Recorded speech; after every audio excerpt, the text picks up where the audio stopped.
আমি এখন ব্রেকফাস্টের জন্য একটা তরকারি বানাচ্ছি। তরকারিটা আমি টমেটো আর কাঁচা লঙ্কা আদার একটা পেস্ট বানিয়ে নেব।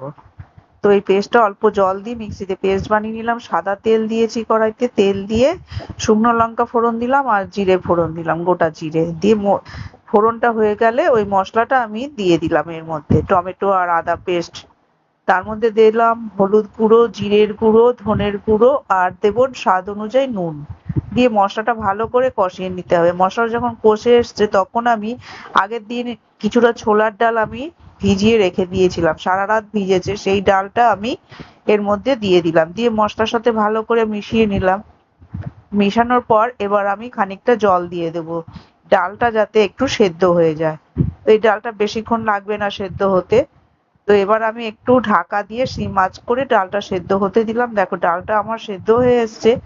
এখন আমি 3টে আলু আমি সেদ্ধ করে রেখে দিয়েছিলাম, সেই সেদ্ধ আলুগুলো এমনি হাত দিয়ে ভেঙে ভেঙে ওর মধ্যে দিয়ে দেবো, দিয়ে ভালো করে মিশিয়ে নেব।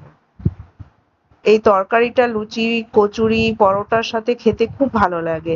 এই তরকারিটা বেশিরভাগই বাইরে হোটেল দোকানে খুব দেয় এই তরকারিটা কচুরির সাথে। ওখানে খেয়ে আমার ভালো লেগেছিল, তার জন্য তরকারিটা করলাম। তো তোমাদের কাছে শেয়ার করলাম। তোমাদের কেমন লাগলো এই তরকারিটা অবশ্যই জানিও।